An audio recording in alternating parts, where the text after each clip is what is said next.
convene this March 1st general meeting of the Board of Lane County Commissioners and welcome you to our remote meeting. Soon we'll be discussing when to move from remote or to hybrid. That's not going to happen today. So welcome everyone.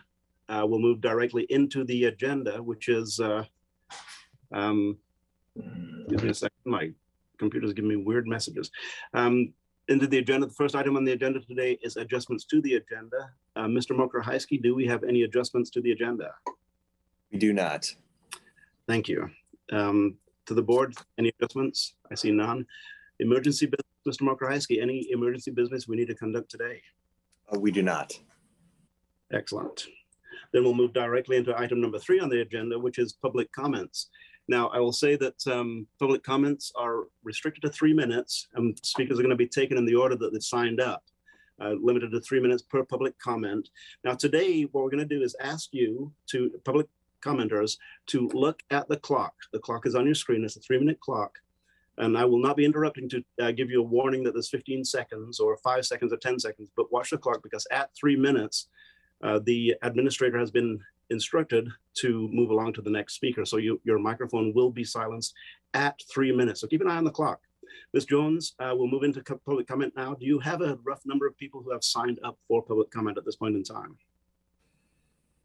Thank you, Chair Farr. At this time, I do see we have about 9 people signed up, but at this point, if you have signed up to participate in public comment, please raise your hand so we can get a good count of how many would actually like to speak.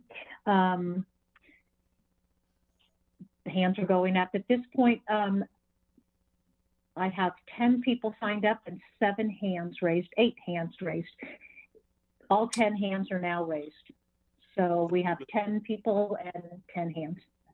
Then when we move forward to the testifiers, Ms. Jones will call you by name. She'll also call the next person in line, and then we'll move through with the testimony 3 minutes at a time. Keep an eye on the clock. The clock should be pretty evident to you on your computer screen or on your iPad screen, whatever you're looking at.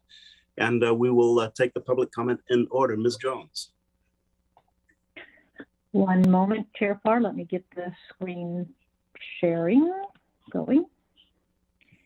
There we go. Got the clock up. And we will begin our public comment today with Deborah McGee. Deborah will be followed by Dylan Plummer. Deborah, I will unmute your microphone and you may begin your public comment.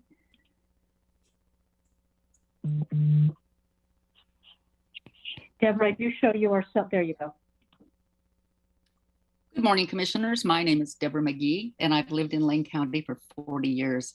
I'm a volunteer and director with the local climate nonprofit, 350 Eugene. I begin this morning with the preamble of the Lane County CAP, begin quote. Climate change is happening around us now, here in Lane County. We can already see the changes: increased fire and smoke, record-setting temperatures, acidifying oceans, loss of snowpack in our mountains, and increasing drought. Current science projects that the Earth will warm 1.5 degrees by the end of the decade without immediate actions to drastically reduce carbon emissions. This is a critical moment in history, requiring individuals and governments at all levels to take bold and decisive action. Listening to our community and our Climate Action Committee, we have heard that we need to move faster. The plan shows us how Lane County residents, organizations, and others can act, support, and collaborate to reduce emissions and still maintain the high quality of life that we enjoy in Lane County. We believe that with the ingenuity and creativity of this remarkable community, we can reach and even exceed our goals. Together, we can face a changing climate and not just survive, but actually thrive. End of quote. Commissioner Burney, thank you for those words. They truly express the urgency to face the climate crisis. If you aren't overly familiar with the Lane County CAP, I want to draw your attention to page 44 of the CAP. It clearly states that no one is forced to give up their current energy use of gas. It also says this action models a prohibition on new natural gas accounts in Lane County. This is exactly what we can and must do. We must stop burning fossils for energy. It is killing us. We know there will be pushback from folks and industries who want to continue business as usual, but we know that business as usual is unacceptable, and it is incompatible with a sustainable, livable future. Soon you will vote to pass this climate action plan. Please pass it as it is written. The document states it is a living work, and we know it also needs to address forests, agriculture, and soil sequestration. By the way, did you know that soil sequesters 3 times more carbon than the atmosphere? That's pretty important. Make sure that the gas infrastructure goal stays in the plan. Please do not water down the first and best strategy that we have to reach our greenhouse gas emissions. Thank you and happy March. Thank you, Ms. McGee. Thank you for your public comment. Our next speaker will be Dylan Plummer, followed by Lisa Arkin. Dylan, I will unmute your microphone and you may begin your public comment. Hello, can you hear me? Great. County Commissioners, thank you so much for this opportunity to testify. My name is Dylan Plummer, and I'm the Senior Campaign Representative with the Sierra Club, working on building electrification in Oregon and Washington. I also currently reside in District 3 of Linn County. I'm testifying this morning to voice the Sierra Club's support for the January 2022 version of the draft Climate Action Plan, and specifically the strong language and commitments in support of electrification that it includes. We urge you to pass a climate action plan that emphasizes the need for comprehensive electrification in order to reduce greenhouse gas emissions and to protect public health, that commits the county to build all new publicly funded buildings solely with electric appliances, and highlights the county's support for cities like Eugene to take action at the municipal level to ensure that new construction is 100% electric. To address the accelerating climate crisis and bolster community resilience, we must address climate and public health pollution in buildings. Clean-powered electric buildings are safe, cost-effective, and reliable today. On the other hand, methane gas, or quote-unquote natural gas, and its accompanying pipeline infrastructure release harmful climate and air pollution while posing major safety hazards to our communities, especially during climate-fueled disasters. Utilizing proven clean energy technologies will avoid locking in reliance on fossil fuels and the need for costly retrofits down the line. Moving toward electric buildings will also have dramatic benefits for ratepayers. Lane County residents recently experienced a rate increase that was expected to result in a 13% increase in average residential gas bills. And Northwest Natural customer rates are likely to go up again, as the company recently proposed new rates that could lead to an 11.8% increase to average residential bills. The Climate Action Plan could provide a pathway for the county to support cities within its jurisdiction to transition so that everyone in Lane County has access to healthy and affordable homes and buildings, and as an incentive to begin exploring what creative legal options are available for the county to take to regulate new construction and look towards existing buildings. The use of methane gas in buildings is one of the fastest growing sources of greenhouse gas emissions in the state, and is also putting residents at increased risk to their health and safety due to the high levels of air pollution that it generates. Every major study on meeting our climate goals at the state, national, and international levels calls for running buildings on clean electricity rather than fossil fuels, and combining that with efficiency to reduce energy waste and lower costs for building owners in the overall system. A recent study found that children growing up in homes with gas stoves are 42% more likely to develop asthma symptoms due to the associated indoor air pollution. And this is particularly salient to consider in Lane County in light of the significant portion of our population that are tenants and have no ability to choose between gas and electric appliances. In order to reduce emissions, protect public health and safety, and advance a platform of climate justice, Lane County will need to work to stop the expansion of gas infrastructure and begin a managed transition off the fossil fuel altogether. As such, as we work to pass the county's climate action plan, we urge the county to include commitments to mandate county-owned buildings be constructed 100% electric. Thank you for your public comment. Our next speaker is Lisa Arkin, followed by Ann Neeland. Lisa, I will unmute your microphone and you may begin your comment. Thank you. Good morning, Chair Farr and Board of Commissioners. My name is Lisa Arkin, and I am the Executive Director of Beyond Toxics and a resident of this great county. I want to comment on the Climate Phase 2 draft plan. The January plan, as presented to you, was a good plan and it should pass. However, it proposes the minimum of what our county could be doing, and I hope that you will look to make it stronger in the future with proposed changes and additions reviewed by the Climate Advisory Committee that you have empowered to do so. The plan certainly should not be weakened, especially without the Advisory Committee's input and and the community's input as well on the proposed changes. We haven't seen a second draft, but I hear that it will be presented to the Climate Advisory Committee tomorrow. I would like to point out 3 recommendations we have to strengthen the plan. First of all, we hope that the Lane County Board of Commissioners will join with their colleagues on the Eugene City Council to adopt protections from emergency and climate disasters from industrial emitters. The Eugene City Council is looking at something called a fossil fuel risk bond, which would require current industrial emitters to show ample liability insurance to cover the cost of cleanup after accidental, natural, or climate-related disasters or abandonment, such as the situation we now have with J.H. Baxter in West Eugene, where the company is saying they're walking away from a dioxin-contaminated site and dioxin-contaminated yards and parks. And one idea could be to require the largest greenhouse gas emitters in the county to pay into something like a Polluters Pay Climate Fund Act that other cities have enacted. We also want to emphasize equity and inclusion that can be woven throughout the implementation of all the top priorities of the plan.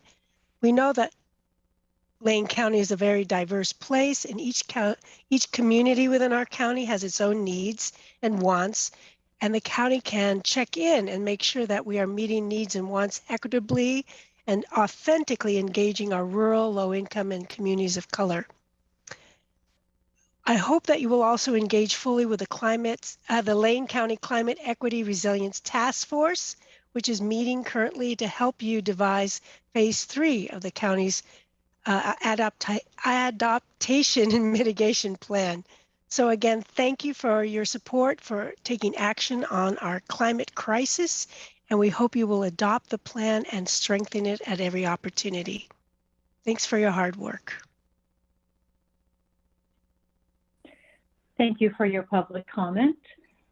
Our next speaker is Ann Nealand, followed by Mark Smith.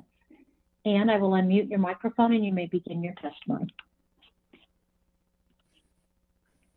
Good morning. I'm Ann Nealand. Well, we should be celebrating. Mask mandates are set to end in less than 3 weeks. Looks like Oregon may finally be catching up with the rest of the country. And on April 1st, Kate Brown is lifting the COVID emergency declaration. Masks should be rightfully optional everywhere and for everyone. But I want you to urge this body to keep your eyes out for our school children. Colt Gill, the director of the Department of Education and the Deputy Superintendent for Public Instruction, says that the OHA mask mandates for schools will be lifted on March 19th, but he also recognizes that, quote, universal masking is a local decision and will bring additional questions about school operations this spring, unquote. With this shift to local decision-making and the issuance of, quote, new updates to safety protocols, unquote, those who support our county's school children's access to fresh and unrestricted airflow must remain vigilant. Colt Gill has suggested that schools that are choosing to be mask optional after March 19th may no longer be able to use the test to stay protocol and may have to comply with additional contact tracing and quarantining rules. Gill recognizes that these changes will put additional burdens on school administrators.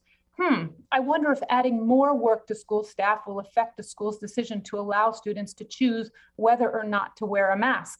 I wonder this out loud because I hope this elected body will remain vigilant in demanding that our schools operate in the spirit of lifting mask mandates and do not turn a blind eye to schools that feel compelled to maintain mask requirements because of additional administrative burdens that accompanying making masking optional in schools.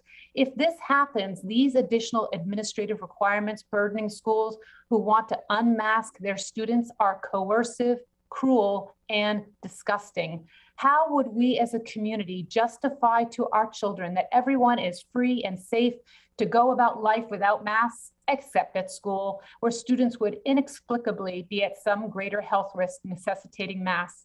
Or would we take comfort that there really is no greater health risk at school, but the administrative burdens of letting students be mask-free are simply too great? So mask up, kids. Honestly, I don't know what authority this body has to enforce the state's end of masking requirements at school, but I urge you all to use your official capacities to do the right things by our kids and their health. It is not enough for you all to say, well, we're not requiring students to wear masks in schools. Silence is complicity. Thank you. Thank you for your public comments. Our next speaker is Mark Smith, followed by Jim New. Mark, I will unmute your microphone and you may begin your public comment. Mark, there you go. Thank you very much. Good morning, commissioners. My name is Mark Smith. I am the Community Engagement Liaison with BloodWorks Northwest, formerly known as Lane Blood Center. We provide blood to 100% of the Lane County hospitals. If someone here in the community needs blood, it comes from BloodWorks. The reason why I'm presenting this morning is to share that there is currently a significant blood shortage. This has been the most prolonged blood shortage in recent years. This shortage has impacted our community members by delaying surgeries and transfusion patients not getting their full treatment. We currently in our region only have 1 to 2 day blood supply. We need to have a strong blood supply in our community, not only to take care of our community members, but we never know when a large scale need for blood will happen, such as an earthquake or a major accident. So it is vital to always have blood on the shelf ready to be used. As the elective surgeries that have been temporarily restricted a month ago resumed beginning February 17th, our blood inventories continue to be strained to keep up with the demand as backlog of people wait for surgery. BloodWorks is asking everyone who is feeling healthy, especially type O donors, to please schedule a donation as soon as possible for the weeks ahead. Booking an appointment in the next 12 weeks is vital to stabilizing our community blood supply. Since blood is essential medicine and critical to public health, I wanted to share our current significant blood shortage to this board and ask for any support that you can provide. Thank you for your time. Thank you for your public comment.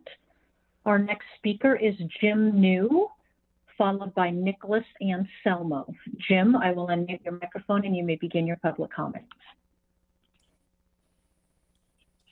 Good morning. Can you hear me? Great. Computer wonders never cease. Thank you, commissioners, for allowing me to speak this morning. My name is Jim New. I live in Commissioner Bozovich's area. In the draft County Climate Action Plan, Phase 2, the County Community CAP, Commissioner Burney states, we have heard from the community and the Climate Action Committee, and we need to move faster to reach carbon neutrality by 2050. The most important thing is that we begin actions now to reduce emissions. At the September 2021 Climate Advisory Committee meeting, Member Burney stated we need to electrify transportation and buildings. We as a committee put together a scope of recommendations to the commissioners with actions being proposed to be part of the county climate action plan, and we need to push the system. We are here to make recommendations to county, and these are priorities of the County Climate Advisory Committee. Fellow commissioners agreed and stated if we make recommendations and the Lane County Board of Commissioners ignore them, we are wasting our time. I could not agree more with Commissioner Burney or fellow CAC members' comments. The formulation of a climate action plan draft is a broad list of actions to mitigate the effects of climate change and reduce our greenhouse gas emissions. An editing of the recommendations by the Lane County Board of Commissioners before staff can investigate and research diminishes the process. Let the County Climate Advisory Committee process proceed without influence and without bias by corporations, politics, or special interests. Editing the draft cap before it is presented to all Lane County Board of Commissioners and to the public is a miscarriage of the intended process. I thank you for your time and your service. Thank you for your public comment. Our next speaker is Nicholas Anselmo, followed by Zach Mulholland. Nicholas, I will unmute your microphone and you may begin your public comment. Good morning. I see that we're all still cowards hiding behind our screens, even though we're 2 weeks to end the mask mandate. Lori Trigger going out barefaced in last year hasn't said anything about that, hasn't denounced her actions or apologized or anything, while our kids have been masked this whole time. Just because the mask mandates are to be lifted, we will not forget, and you will be held accountable to your complacency and promotion of said policies. You are non-essential government wastes of space, pretending not to have power while promoting shots on social media, shots that have proven to not work and not do anything to mitigate the coronavirus emergency. I noticed that everyone's concerned about the environment and climate change, yet nobody wants to talk about overpopulation. If you wanted to help the environment and stop climate change, you would have been promoting the death of all these old people who are living in oil-dependent lifestyles. I noticed that our own county commissioners, where they live and what houses they live in, are all oil-dependent. Dependent upon electric vehicles, oil-dependent vehicles, going several miles daily to satiate their need to live cush lives dependent upon oil. All this oil is dependent upon creating other so-called green energy, green electric energy, while we are dependent upon other countries, particularly countries that don't care about climate change or the environment, who want to wage nuclear war, because war is so good for the environment and is not dependent upon oil. You want to have electric ranges in housing. You want to have all this electric things when businesses, like Thai food, Chinese food that, takes walks, require gas ranges to make the food that I'm probably sure all of you eat. I'm sure you all eat, animals and diets that are very high in energy and create methane and create climate change. The hypocrisy goes to no ends. I've seen the cookie cutter housing, tracking housing that you all live in, and it's just disgusting. And then you pretend to care about public health while doing nothing about meth, heroin needles, and human feces in parks while children play. Whatever happens to putting children first? If you want to solve the climate change problem and you want to change the environmental issues and the pollution. Thank you for your public comment. Our next speaker is Zach Mulholland, followed by Harry Sanger. Zach, I will unmute your microphone and you may begin your public comment. Hello, can you hear me? Okay, hopefully that's a yes. My name is Zachary Mulholland. I'm here today as a precinct committee person for the Democratic Party of Lane County. I'll be sharing with you a Democratic Party of Lane County resolutions regarding support of a Green New Deal and building electrification. I wanted to let you all know that the stated position of the Democratic Party of Lane County is to support building electrification. According to an Oregon Department of Energy article, there is a report, there is not enough biogas to meet Oregon's current demand for natural gas. In fact, with current available supplies of renewable natural gas, or the potential available supplies, if you were to capture all of the methane emitted from landfills and from feedlots, it would only meet 5% of current natural gas demand. We will need to massively reduce natural gas demand so that we can decarbonize the small remainder for the small number of uses for which there are not easy alternatives. A little background, natural gas use is up 22% in the last 10 years in Eugene from 2010 to 2019. It is the fastest growing sector of local emissions is natural gas use. The Democratic Party of Lane County resolution calls for ensuring that this transition creates high quality union jobs that pay prevailing wages, hires local workers, offers training and advancement opportunities, and guarantees wage and benefit parity for workers affected by this transition. I hope that this county will work to make this a just transition and ensure that any money that the county spends on climate work also helps create good union paying jobs. No one in the public has seen the potential changes to the earlier draft. The earlier draft has been out for months. It has had lots of time for the public to study it, to comment on it.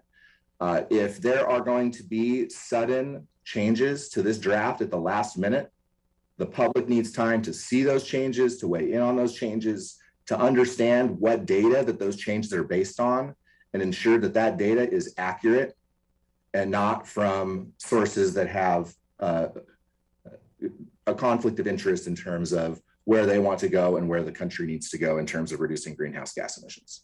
So thank you so much for your time. I'll send that resolution from the Democratic Party. Please, please, please stay strong, support a strong climate action plan that stays strong on natural gas and doesn't buy into industry propaganda. Support your Lane County Democratic Party in pushing for a Green New Deal, building electrification, and strong union jobs. Thanks so much. Have a good day. Thank you for your public comment. Our next speaker is Harry Sanger, followed by Sean Maxwell. Harry, I will unmute your microphone and you may begin your public comment. So Biden will be declaring victory against COVID in his State of the Union address, and I assume this body will be following a similar tact. Difficult interventions like destroying small businesses, then printing free money to trickle out to the little guys while showering on the monopolies will be considered a win. Vaccine and mask mandates will be praised for their 0.2% reduction on the pandemic. The narrative will begin discussing what was labeled as misinformation as recently as a month ago. Phew, we can all go back to normal now. After all the backslapping, we the people will be fed another set of lies explaining how the same people that got us into this mess now have all the answers. Sorry, but after 2 years of one lie on top of another, the public trust is at an all-time low. Changing how we record deaths in America to artificially inflate deaths with COVID into deaths from COVID was the dishonest foundation of all that followed. Calling this a pandemic of the unvaccinated without ever publishing statistics of known unvaccinated cases exclusive of partially vaccinated and unknown status was coercive behavior used to push the experimental mRNA shots in violation of long-held standards of informed consent. From all appearances, county health officials never tried to track discrepancies in unvaccinated testing rates, which further underlies the false claims made. This was the real misinformation, and I hope that looking back, some of you will reflect on how you were complicit in spreading unjustified fear that wasn't merited by the facts or the science. This has been well understood for months now by those that were repeatedly slandered as Facebook scientists. You have spread division in our community by publicly funding propaganda that doesn't reflect the reality of our situation. You have kept your constituents from meeting with you in person for years now. Meanwhile, your constituents are meeting in person themselves with no ill effects. How is this possible? You could have set a tone to allow choice in vaccination, to denounce a one-size-fits-all approach that resulted in all-time high number of cases despite the many layers of interventions. You could have recognized the other localities taking less severe measures yet not seeing more impact. Also, a neighbor has a hearing in your courthouse Wednesday for showing up to a court date in person without a mask. This is a violation of basic civil rights and should be dropped from the docket. Your partner agency, St. Vincent de Paul, refuses to provide public accommodation for protected classes and is now sending police officers to the homes of the victims of their discrimination. As the state marches on to vaccine passports, how much more discrimination and segregation will you permit to take place in Lane County? We must not limit the freedom of movement and commerce via a digital vaccine passport. This whole thing seems like a farce used to shift the Overton window, and now that an international conflict exists to draw attention away, we can call COVID defeated. My heart goes out to the tens of thousands of Oregonians who pass every year, including the thousands who have died while experiencing respiratory infections, including COVID-19. May we never again hand over the reins of democracy for the seemingly endless stream of emergencies pumped out all too rapidly in this deadly information age. May common sense and rational deliberation see the light of day once again. Thank you, Chair Farr and County Commissioners, for your time today. Have a good day. Thank you for your public comment. Our next speaker is Sean Maxwell, followed by Meet Panchal. Sean, I will unmute your microphone and you can begin your public comment. Hi, my name is Sean Maxwell. I'm coming to you today a year after speaking with you initially about this property at Heilman Landing. The property owner who I'm speaking on behalf of today has been without a key to the gate to access his property for at least a year. Todd Bowen and Tara King of the Lane County Parks have been two people I've been in touch with about gaining access to this property again. The owner has had this property since the early 90s and has had a key to access his property from that time, with the gate lock changing every so often and always receiving another key for that gate. I've emailed the county commissioners and the contacts at the Parks Department about this multiple times. The county park says they are working on it, but it's now been a year and we're ready to take further action. If there's anything that you can do, please help us. I will send another follow-up email today and hope that you respond. Thank you. Thank you for your public comment. Our final speaker is Meet Panchal. If you did sign up for public comment and you have not been able to give public comment yet, if you raise your hand, I will call upon you after Meet. Meet, I will unmute your microphone and you may begin your public comment. Thank you. Can you hear me? Okay. County Commissioners, Chair Farr, I wish everyone a good morning and thank you for allowing this public testimony. My name is Meet Panchal and I'm the statewide Environmental Justice Project Manager for Beyond Toxics. And I'm speaking regarding the upcoming adoption and the approval of the draft Climate Action Plan Phase 2 Community Greenhouse Gas Mitigation. I just wanted to thank the county for considering these comments we've raised in the past, and we hope that you support and strengthen the Phase 2 portion of this plan. And I want to bring out two of the top priority recommendations for the county to consider. The first one being natural gas to be phased out before 2045. I believe that the county should develop a roadmap to achieve the decarbonization of existing residential, commercial, and industrial buildings. And to do this, it is necessary to adopt new building codes that limit new gas hookups in the new construction to shift towards electrification. While at the same time, more should be done to incentivize the purchase of electrical equipment, electrical appliances, electrical heating in communities that may not be able to afford cleaner appliances or equipments to replace these natural gas energy appliances for heating.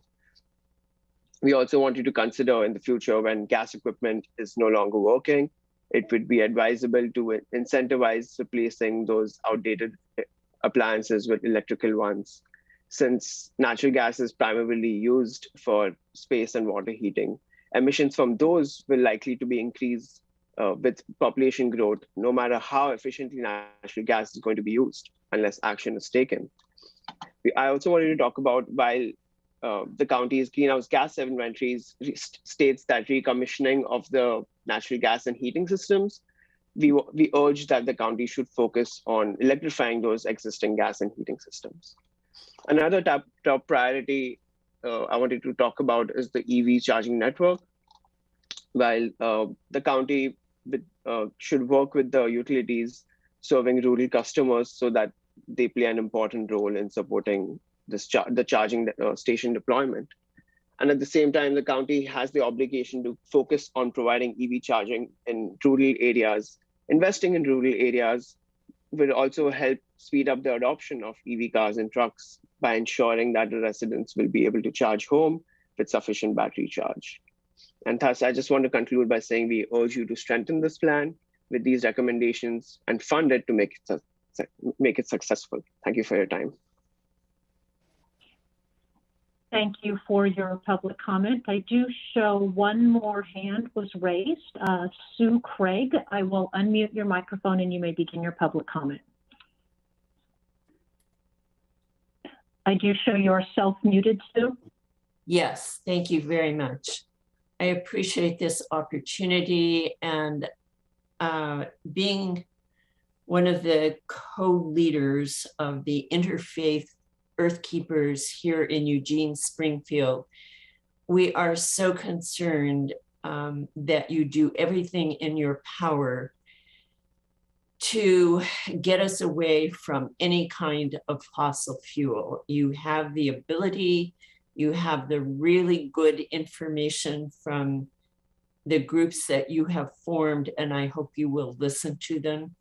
And our group in particular is very concerned about our world and looking after it. And we hope that that will be a strong part of your program also. Thank you very much. Thank you for your public comment. At this time, Chair Farr, I do not have any other speakers in the queue, so I will return the meeting to you. And thank you, Ms. Jones, for managing the lengthy queue of speakers. And thank you to the speakers today.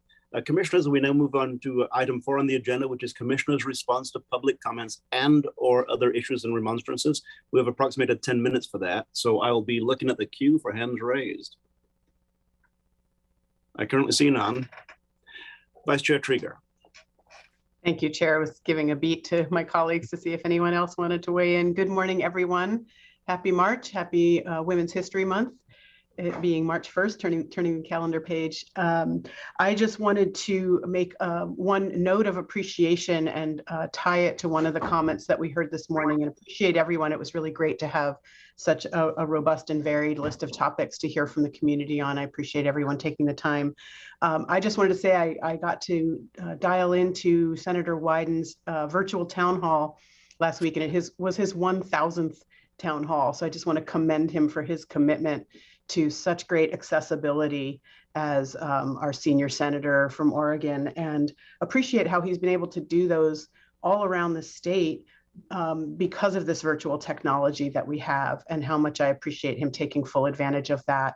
And to that point, because I've had several people ask, when we're going to get back into Harris Hall and have our meetings. And so just wanted to note for the viewing public that there are many factors that go into our decisions. Some are public health decisions, but some are practical facility decisions, which is that there are some major repairs being done in our public service building, and particularly in Harris Hall, that make it not possible for us to physically be present in that room. So appreciate people asking for the clarification rather than making assumptions about our decisions and where our meetings are being held. And I'm very excited that, as I understand it, staff is working, that once we do get back in person, staff is working to make it possible to have hybrid meetings, because I know that these virtual options make it so much easier for working folks, for folks fulfilling caregiving responsibilities, for people home because they're sick or injured and can't get out, for people with transportation barriers. This virtual environment makes your local government so much more accessible. And so I really appreciate everybody's patience and forbearance, and a future appreciation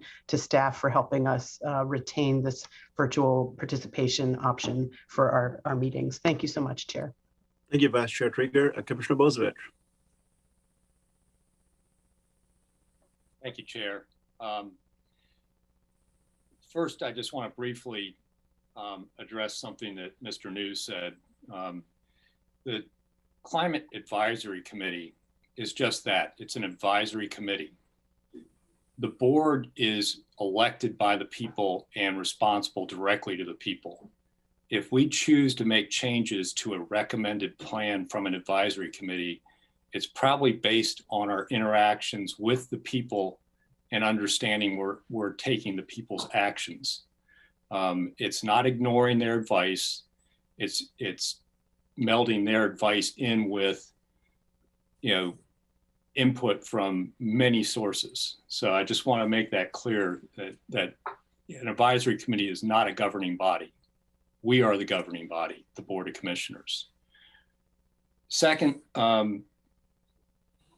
we didn't have much of this today, but I will mention again that the personal attacks in public comment don't help get your points across. And I want to take note of something that happened at the end of last week, and where somebody jumped off without a lot of knowledge and accused a couple of commissioners of being involved in killing a bill to support veterans' remains getting interned. It was wrong, and the information was wrong. But what I do appreciate is that the representative involved, who put it out in a newsletter without confirmation, did retract that information and did apologize. But we all have to be a lot more careful of putting out information without confirming it and making personal attacks, particularly when they're unfounded.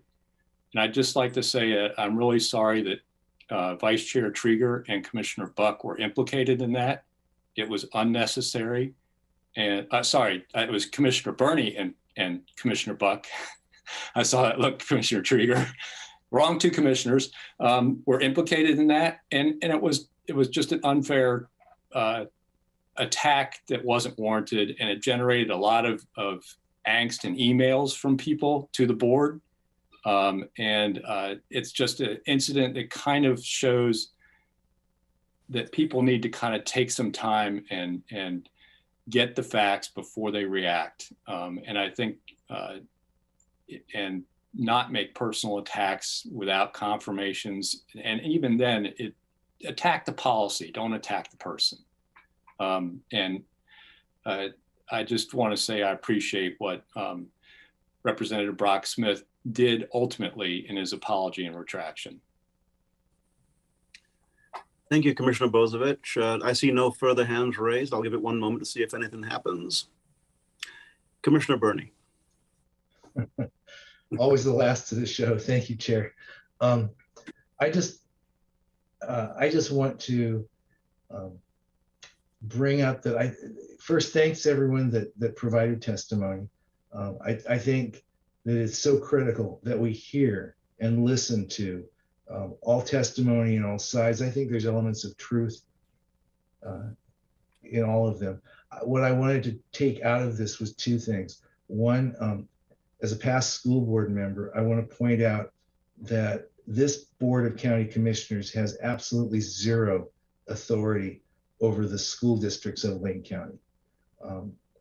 That if we did, I would make sure that people knew that every young person graduating from high school had 5 things: a work ethic, a service ethic, a citizenship ethic, a desire to learn their whole lifetimes, and the ability to think for themselves. But guess what? That falls on deaf ears as a county commissioner, although I am involved in the Springfield School District where my grandchildren go. But I think it's important to understand what we have authority over and what we don't. And also, I just want to say that it really concerns me to hear Mr. Smith discuss the blood shortage in Lane County. That is pervasive. And when we hear from Lane County Public Health in a bit, I'm going to ask if there isn't some way that they can work with Blood Works to make people more aware and get people to donate more blood as our family does. Thank you, Chair. Thank you, Commissioner Burney. Commissioner Buck. Thank you, Chair. I do appreciate everybody's time that came out to speak with us. I know in the future we will be able to see their wonderful faces in person, and I look forward to that. We haven't mentioned today that since our last board meeting, there has been an invasion of Ukraine by Russia. And I bring this up because this is a poignant time in history, and we have a decent sized Ukrainian community here in Lane County that deserves our support. I personally want to extend my support to those folks locally and around the world that are suffering through a needless invasion into the country of Ukraine. What we can do locally is limited. This is an international affair, but we can support our community and our neighbors who have friends and family that live there and are going through something that we can't even imagine here locally, fighting for their lives. Thank you, Chair. Thank you, Commissioner Buck. That exhausts the hands raised. So I'll take just a couple of moments myself. The first thing I'm going to say is that back in 1998, I traveled to England to visit my family. I moved here from England not too many years prior to that. And so we spent time with my cousins, a couple of my, at the time, living aunts and uncles, and really had a good time in England. Came back to America, where we live and where I've lived in Lane County now for oh my gosh, over 50 years. But that being said, when I came back from England, I brought something with me, and that is exposure to what has been called mad cow disease. Now, you may remember that, but the way that lives with me, Mr. Smith, Mark Smith, is that I cannot give blood in this country. People who travel to England, to Great Britain during that period of time are barred from giving blood. And I don't know if that's ever going to relax. So, and that's not a question that can be answered right now, but if you've been to England, if you were in England, I think it's between 1995 and 1999, you can't give blood for a bank. So you can give blood for yourself, but I don't know the mechanics of how that works. I'll also mention, Mr. Smith, you probably know this, that one of our local delegation of the state legislature, Senator Manning, gives blood regularly. And he often gives blood in the names of other people. And in my absence of being able to give blood, James Manning has given blood on my behalf. So I would encourage people, not just for themselves, but really for the sake of the community, and let's do what we can to bring back our supplies of blood in this community. When you need it, boy, I'll tell you what, it doesn't matter who you are, how you are, you need blood. Thank you, Mr. Smith, for that testimony. Commissioner Buck, I'm going to move along to the Ukraine ever so briefly. I'm going to ask for everyone to join me in a moment of silence prior to our adjourning the regular board meeting and convening the Board of Health meeting. That'll come in just a few moments. A couple of other things to say, but we're running behind schedule right now, and I may catch up a little bit later. So, any further remonstrances or responses from the Commission? I see none. Then I'm going to say this: the sound of my gavel, we will be recessing the Board of County Commissioners and convening as a joint meeting of the Board of Health and Board of County Commissioners. Prior to the sound of my gavel, I'm going to ask, and I'm not going to repeat the words that Commissioner Buck said, other than say we all know folks who have family, friends, either from or in Ukraine. And there's a great deal of jeopardy that is occurring in that country right now. We all have thoughts about it. So if you would, I'd like to ask everybody prior to the sound of my gavel to join me in a brief moment of silence, about 10 seconds to contemplate happenings in Ukraine and send out your hearts and wishes for the people who are in jeopardy. So from this moment, a moment of silence.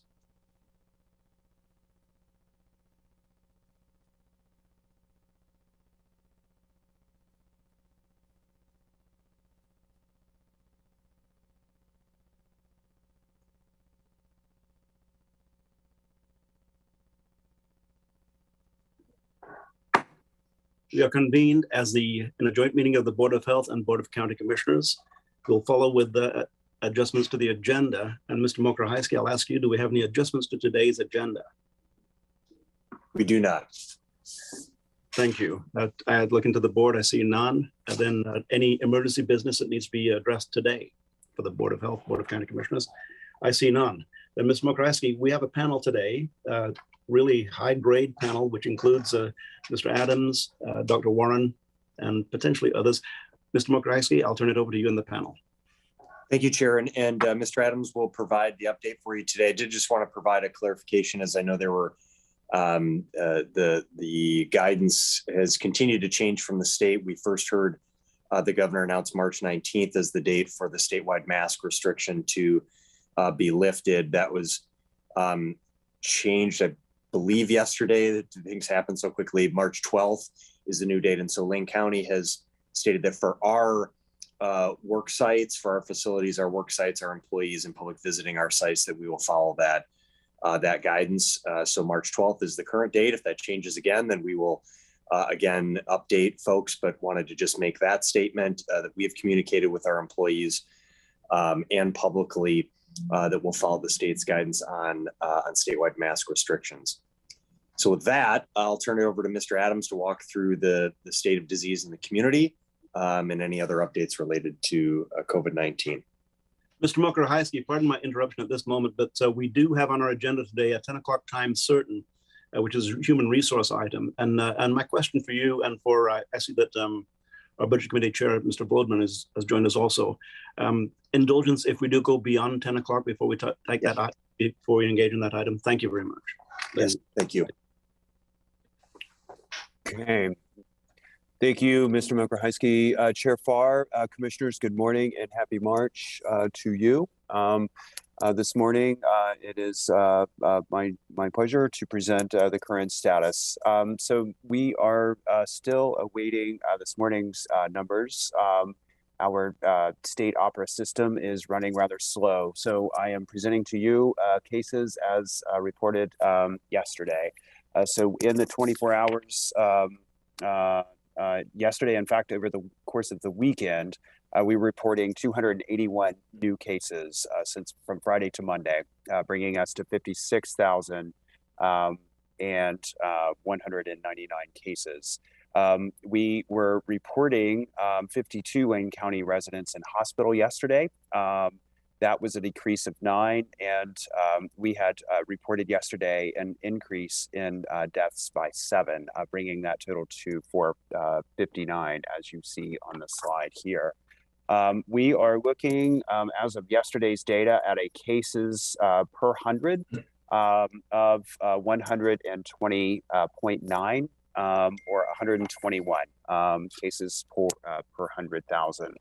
So we continue to see a steady improvement in our overall disease burden within Wayne County. So, of course, the familiar epi curve plotted from the very beginning of the pandemic. Yesterday was notable in that it was the anniversary of the first case detected here in Oregon. Going back to that point in time up in Lake Oswego.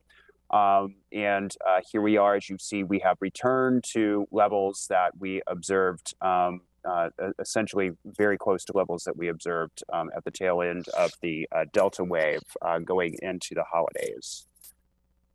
So we've had a number of changes in addition to Mr. Mokrahysky's comments about statewide masking rules, which I'll spend some time on. On Friday, a very significant update. So a week before last, we heard Dr. Walensky at CDC indicate that CDC was in fact working to update the longstanding community risk indicators that they had used to characterize the state of disease burden at the county level throughout the United States. So this graphic, this table shows the historic 2 indicators that CDC has been using for some time. It's a combination of case rates and test positivity rates. These are somewhat familiar to us. You'll recall this time last year, we were continuing under OHA risk frameworks that combine these indicators as well. So we knew about nearly 2 weeks ago that that CDC was going to make some changes, and lo and behold, on Friday of last week they dropped those changes. So what we saw coming out of CDC is an update in the community disease burden indicators that look specifically at case rates and looks at hospital capacity. So we've long been advocates for looking specifically at hospital capacity in combination with case rates. It tells us something about the community's ability to manage a given level of disease. And this board will recall our advocacy here within Oregon for inclusion of hospital capacity as part of a broader kind of more robust look at disease burden within at the county level. So we're pleased to see this. Now, there's a couple of things happening here. Specifically, we know with the emergence of the home test kit market and seeing the proliferation of home test kits, that the number of cases that are coming in through traditional laboratory routes into public health here in Wayne County, across the state of Oregon, and across the nation is a much reduced number. So we don't know how many cases are out there, and our reliance on case rates is less robust. So as we move forward, looking specifically at a more combined indicator will we think, and we agree with this approach, give us a better sense of the level of risk within the community and our ability to respond to that risk. So when this was published on Friday of last week, it had a Friday date stamp. This is when this was posted, but it had a Thursday date stamp with respect to data. So we're not entirely sure when CDC pulled these data.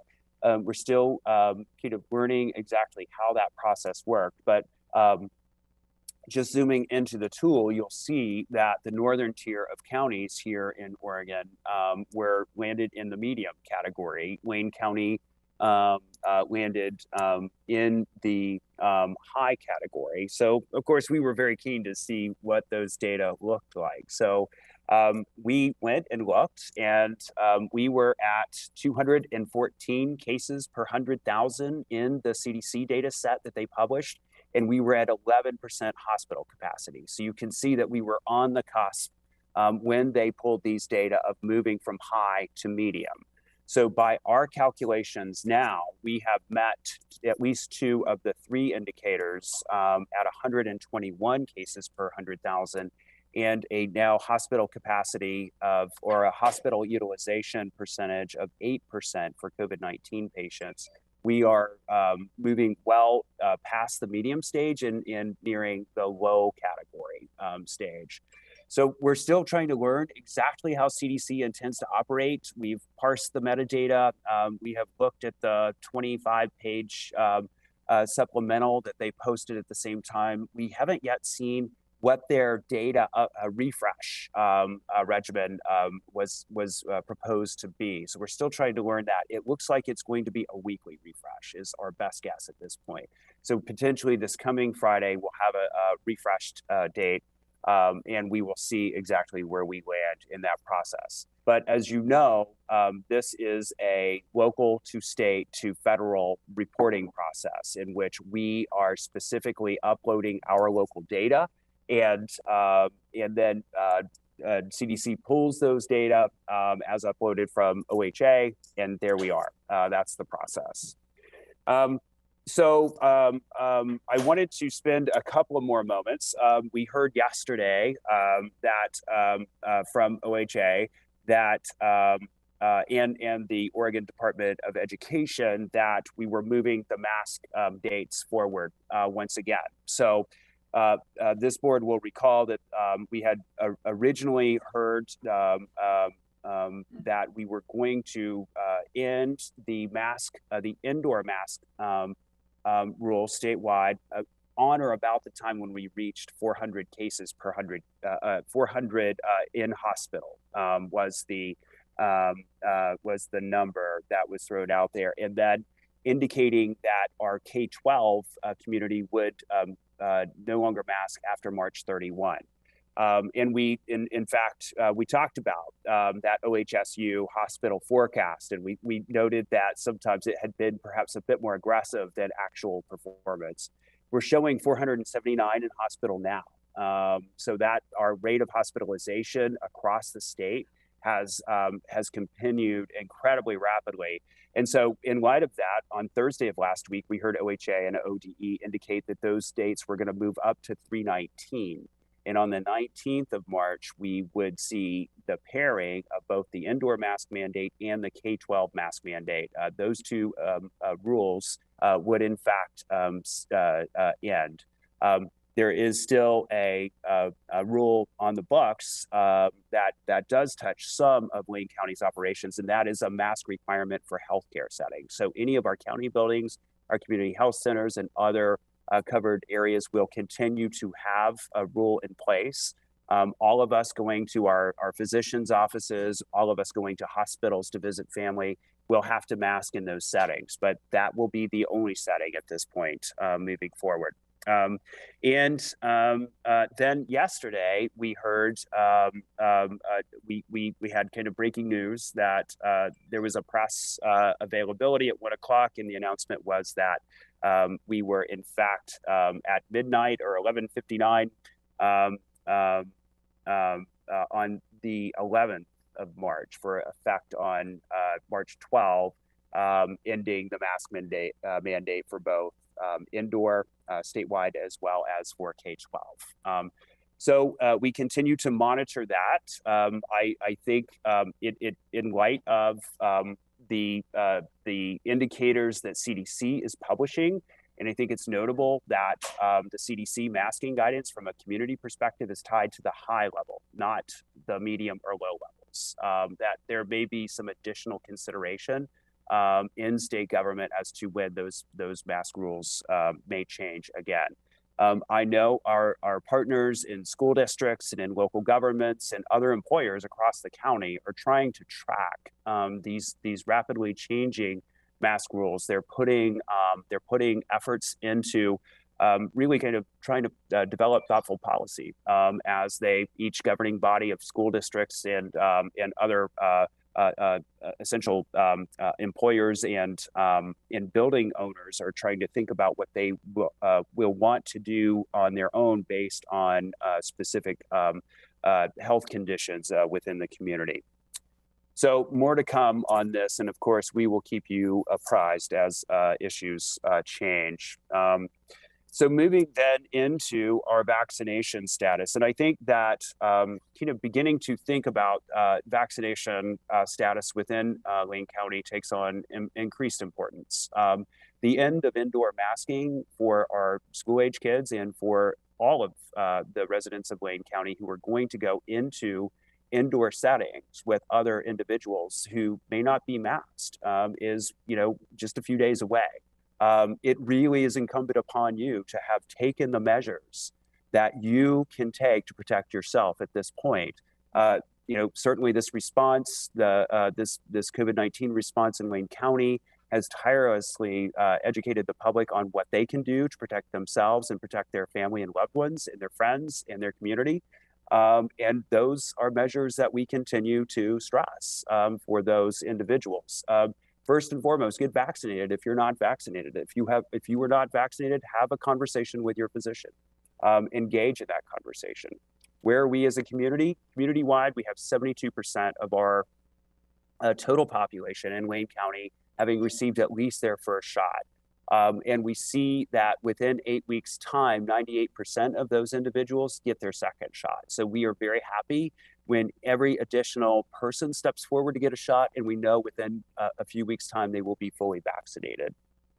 As we look across our critical kind of demographics here, we continue to see change and a geographic stratification. So just a month ago, this is where we stood for vaccination rates against the 5 zip codes that are 6 zip codes that we have used as kind of sentinels for monitoring from week to week.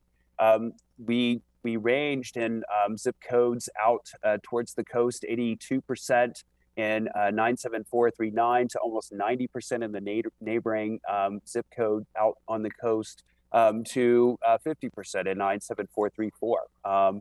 In a month's time, we continue to see small incremental efforts. We see a percentage increase, a 0.5% increase in some of these. 97478 changed from 62.9% to 63.6%. And so that continues to reflect outreach and engagement and conversation. It reflects people having conversations with their physicians. It reflects individuals, perhaps parents, making decisions to bring their kids forward for vaccination, given specific rules. We are looking at 63.6% of our 65 plus population having received vaccination or a boost shot, I should say. And our next lowest, our 50 to 64-year-olds are only at 46% boosted.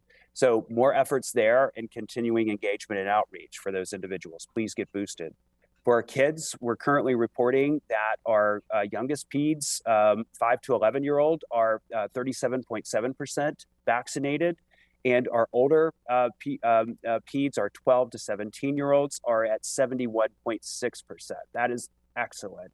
So that is going to stand us in good stead as we move forward into the new rule changes that will soon be upon us. We, within the response, will continue to try to provide as much information, as much analysis as we can to all of the various decision makers here in Lane County our cities, our school districts, and others. And we will continue to communicate with the public to try to educate them on the things that they can do to protect themselves and their families. With that, Chair Farr, that concludes my update for this week.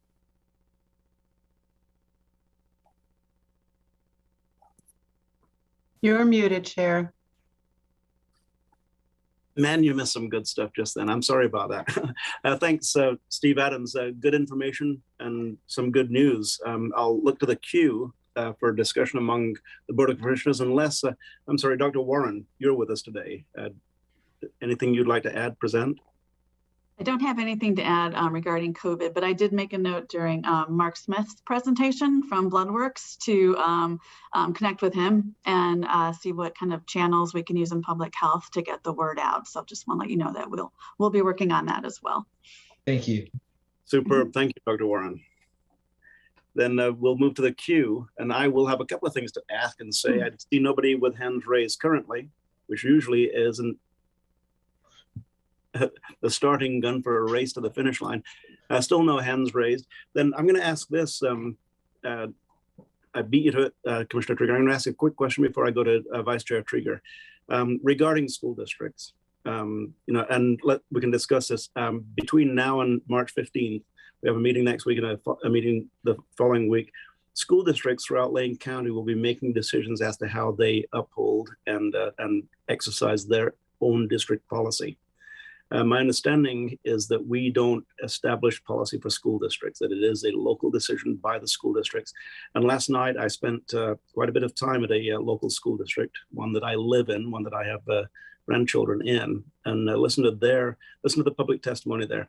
The people testifying last night were not wearing masks, for one thing, and they were openly quite defiant of what the school district may choose to do. So I guess not really a question, Mr. Adams, Dr. Warren, and Ms. Gray, you're with us also, but regarding advice to school districts, we've been pretty flexible in helping advise them in ways that they need it and ask for it.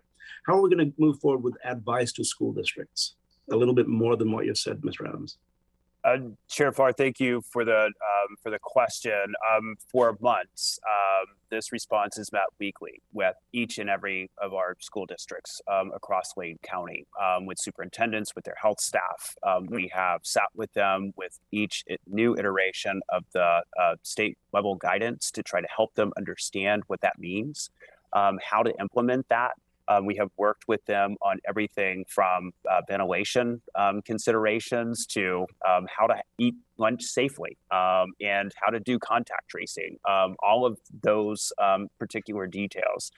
We have provided support to individual school nurses in doing contact tracing throughout this response. And we have prioritized our staff allocations to ensure that there was ample resources to support our kids, particularly once they came back to in-person instruction.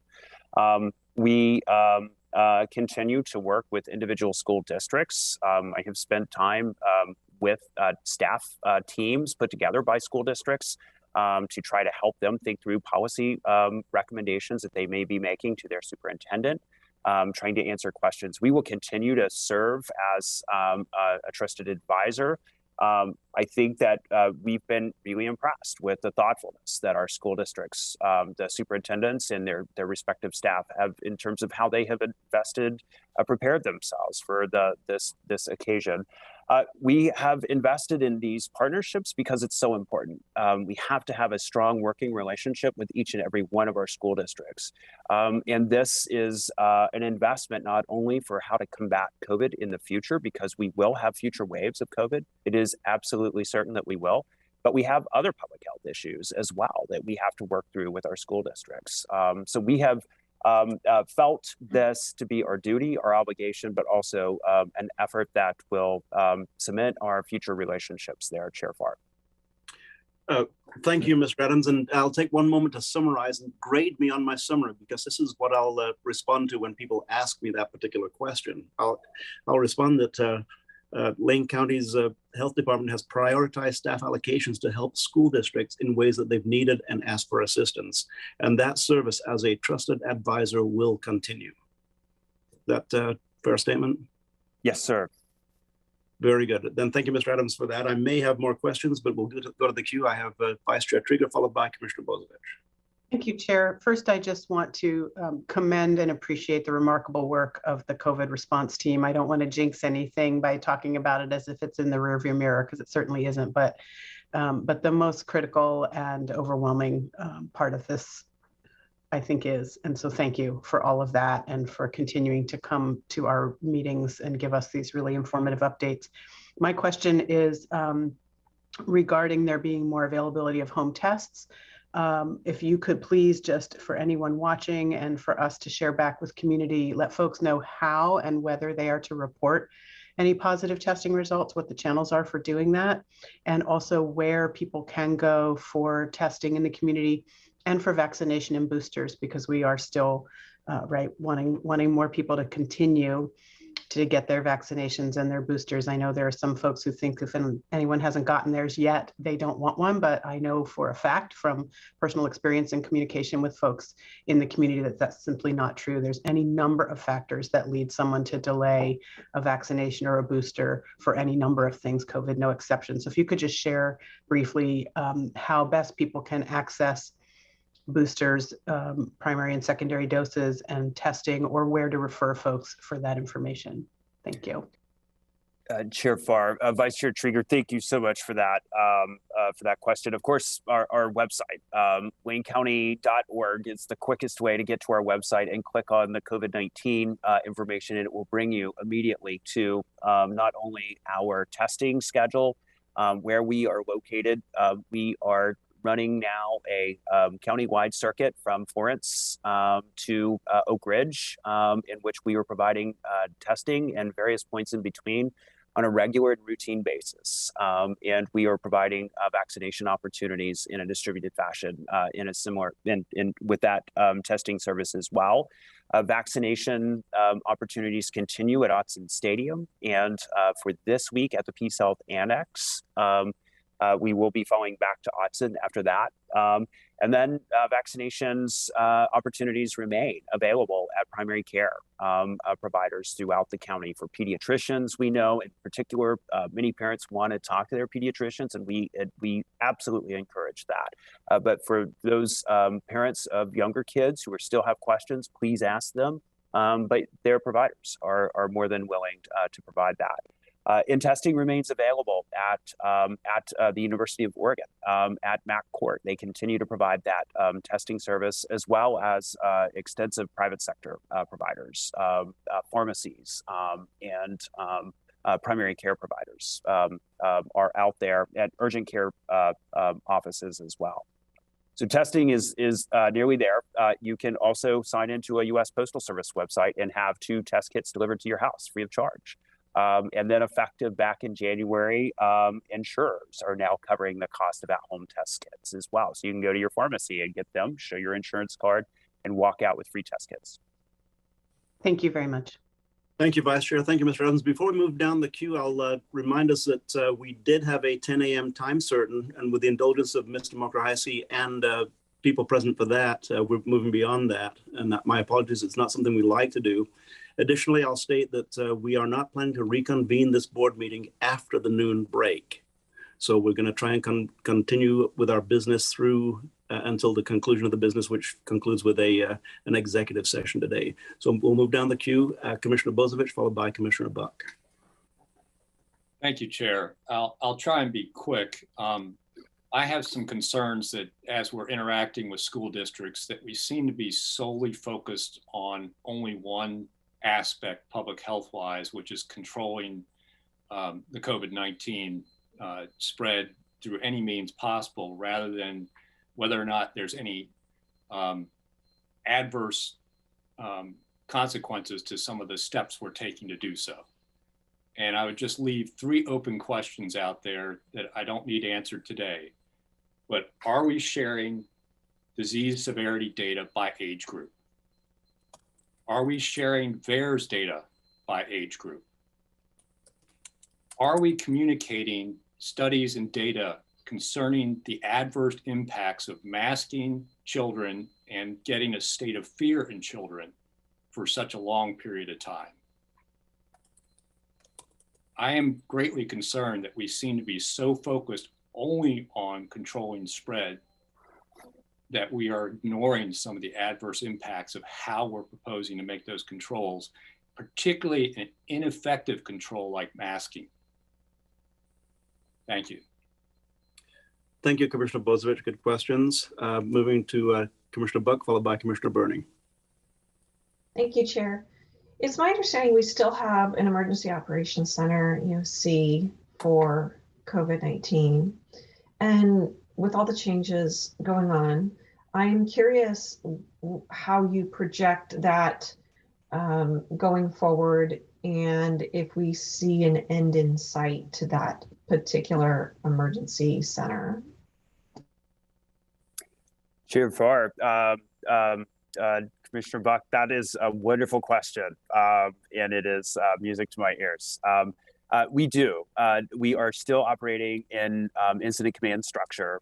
We have, for some time now, begun to kind of scale down the full extent of the response. And for some of, we don't have as many of the extra help staff that we had at one time when we were doing large-scale mass vaccination efforts. So we continue to try to thoughtfully put public health into a posture of being able to respond nimbly should the unexpected pop up. And this virus has taught us that that's something we have to be very good at. But we are beginning to ramp this down. So really, Dr. Warren is leading the charge on really trying to think about what public health needs to look like in 2022. And it's a little different than what it looked like in 2019. Thank you, Commissioner Buck. Mr. Adams, Dr. Warren, any further response? Thank you, Chair Farr. I don't think I need to, I'm happy to bring our plans forward maybe at the next meeting, and just considering time and your upcoming time certain meetings. But we would be very happy to talk about what we are planning for the future. Thank you, Dr. Warren. I'll remind everyone that our next joint meeting with the Board of Health will be 2 weeks from today, not 1 week. And Ms. Gray, you're with us at any time. Please feel free to join in the conversation and add your very valuable input. Moving down the queue, Commissioner Burney. Thank you, Chair. I thought you were going to give everyone an opportunity to talk again. Yes, so much for time certain. Yeah. Just a comment and some questions. Maybe the questions first. You know, Mr. Adams and Ms. Warren, Dr. Warren, that I've been supportive, listened to your advice, tried to support it, and continue to. I thought it was kind of funny when Commissioner Trieger said she didn't want to jinx this by saying it was in the rearview mirror, because if you recall, back last year when I was chair, you told me that I could and should say that this was in our rearview mirror after Delta before Omicron. And it was, and we are at a different level of exhaustion now than I think we were then. It's so a couple of questions now after that, and then one other statement. This is also, I am seeing in Springfield, and Ms. Gray knows this, she's been kind enough to try and help. I've seen in Springfield how even this and the closing of businesses and the impact on family income has changed the demographics of the only pediatrics office in Springfield, and their business model doesn't work when so many of their clients that used to be privately insured are now Medicaid. So the impacts are tremendous, and they unwrap, I think, a lot of issues in our society before COVID, and they've really shined a light on it. So some questions. First, Mr. Adams, how long did it take for Lane County to get from 71.5% vaccinated to 72% vaccinated? Chair Farr, Commissioner Burney, that was about a month to 6 weeks, 4 to 6 weeks, I'd estimate. So, and do you know for certain that a majority of that change wasn't children getting vaccinated as opposed to people changing their minds and opting for vaccination that are adults? Chair Farr, I would have to do a deeper dive into those data, Commissioner Burney. I don't know what the demographic breakup would be with precision. Okay. And do we know with precision that a vaccination or a booster has the same length of time of protection against those that are, for example, in our most vulnerable groups over 65 with comorbidities, as it does with people that are younger? I mean, do we know that at this point in time? Chair Farr, Commissioner Burney, the effectiveness of the vaccine varies by individual based on their underlying health conditions. So it's hard to make categorical statements. Boosting 65 plus is critically important. Vaccinating unvaccinated 65 plus is critically important. But Mr. Adams, that doesn't answer the question. If a booster at 65 plus lasts 2 months, and a booster at 40 lasts 6 to 12 months, do we have that data at this point in time? Chair Farr, no, Commissioner Burney, we don't have the ability to say you're, this many years old, therefore your boost will last this many months. Okay, thank you. I mean, you know me, I just like to follow a line of reasoning, and either we know it or we don't. There are costs for behavioral health and mental health. Schools are, as someone that actually has kids and grandkids, let me say there's no one more concerned about this than someone with children and grandchildren, as many of us on this Board of Commissioners have. Have schools yet begun to quantify or even qualify the number of young people that are now suffering from behavioral or educational achievement or mental health issues as a result of the last 2 years of no school and masked and all that stuff? Do we have any information on that? Chair Farr, I think Commissioner Burney, I just anecdotally in talking to individual school districts, they're certainly doing that level of assessment in the classroom, person by person. Is the Oregon Department of Education doing a statewide assessment? I am not aware if they are. Well, thank you. These aren't questions that are critical. These are just questions that are inquiry. Although I think I'm coming out of this with the sense that all mask mandates are going away. Businesses are open or opening, and the public health system is starting to look at this not as a pandemic anymore, but as an endemic, where we would start looking at this as we look at flus every year, what have you. Is that correct, or is that just wishful thinking on my part? Chair Farr, I think, Commissioner Burney, we still are seeing death rates higher with COVID-19 than we are with influenza. I think that the determination between endemic versus pandemic, we've often said it, these are social metrics versus health metrics per se. It is what society chooses that it's willing to live with, what level of risk that we're willing to live with. And many of the other factors that you've articulated are things that we're taking into consideration and as a society trying to find our way forward. That's really where we are with this.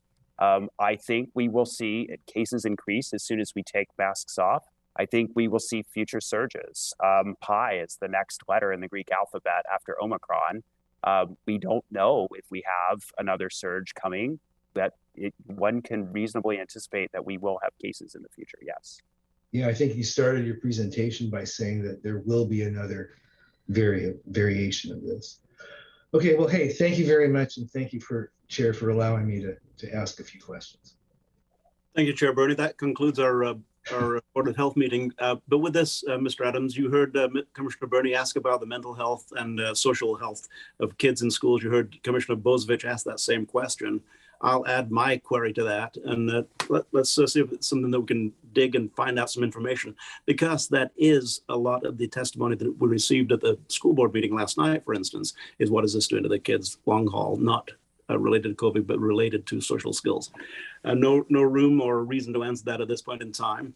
At the sound of my gavel, we will adjourn this meeting of this combined meeting of the Board of Health and Board of County Commissioners, and we'll reconvene as the Board of Commissioners. welcome back to the Board of County Commissioners, and thank you for that wonderful presentation in that last meeting. We will move ahead quickly with our consent calendar to keep us on absolute track. Regarding the consent calendar, Mr. Mulcahy is going to mention this. There are a lot of items on this consent calendar, unless people at home or watching in the future think that we did no business today, or no business other than COVID, and listen to public testimony and the salary adjustments that are coming up.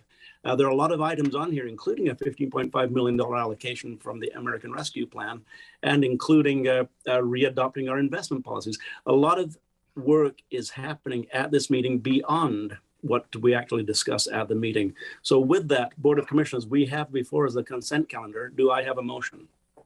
Yes, sir. I move approval. Second. Moved by Commissioner Burney, seconded by Commissioner Buck. Discussion to the motion. I see none. I'll call for the vote. All those in favor, please say aye. Aye. Aye. Passes unanimously. Then, Mr. Mulcahy, our 10 o'clock time certain is coming up now. We are about 25 minutes late on that, but let's give it its full measure of time that we need for it. So moving right along, we have item 6, human resources, beginning, and we have 4 orders that can be kind of in some ways addressed together, but it's 4 separate orders. Mr. Mulcahy, please. Chair, I believe we have Herb Vlodman, who's the Lane County Budget Committee Chair, who's here to lead these items, along with Joshua Bernstein from the Elected Official Compensation Board and Darcy Dillon from Lane County Human Resources. So I'll turn it over to that group. Thank you, Ms. Mulcahy. Welcome, Mr. Vlodman and Mr. Bernstein. Please, Herb, you're on. Excellent. Thank you, Chair Farr. We're going to move right through this. So I'm here on behalf of as chair of the Lane County Budget Committee to bring forward recommendations for compensation adjustment to elected officials. I'd like to start first by welcoming into the conversation Joshua Bernstein with the Elected Officials Compensation Board to give you the information that was developed and researched by them. It's very good. The full budget committee heard the same information. So Josh, will you take that forward with us, please? Perfect. Thank you so much, Herb. This is Josh Bernstein. I serve as chair of the Elected Officials Compensation Board, and it's an honor to do that as a public service.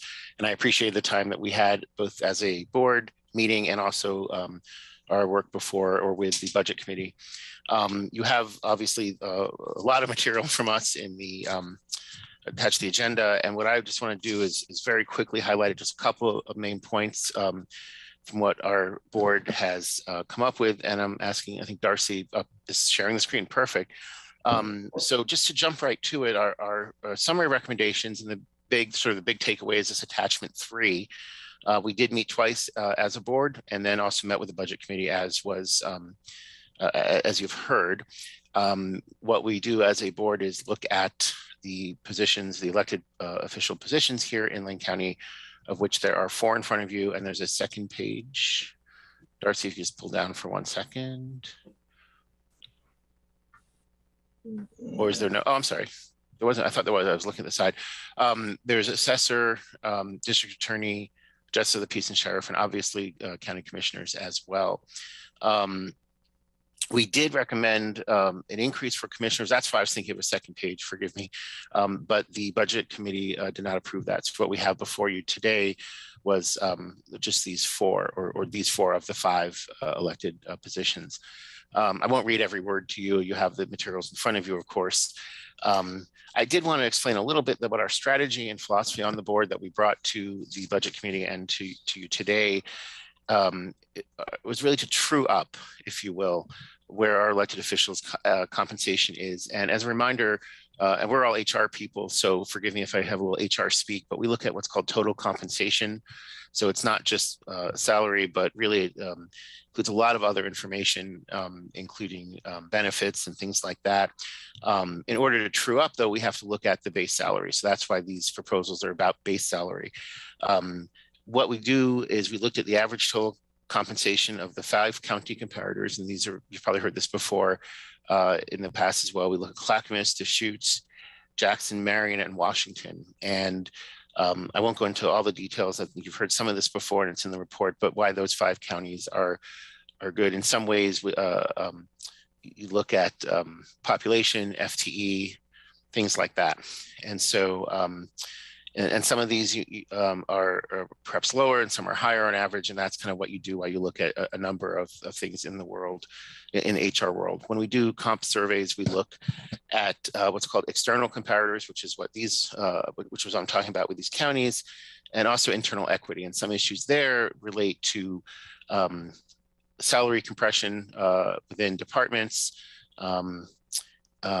and things like that internally. So we look at external and internal. And again, sorry for the HR speak, but hopefully that makes sense to everyone.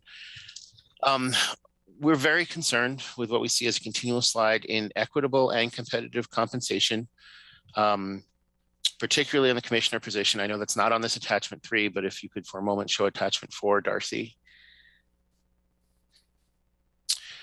And if you look at the bottom number in red, you will see that the commissioner salaries are 25.4% under market.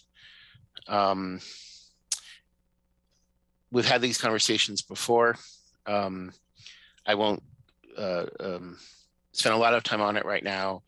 But again, we think as HR professionals on this board that in order to get people to run, to serve, to stay, we call it recruitment and retention in the HR world, but it's a little different when you're running for an elected office, but it's the same kind of idea.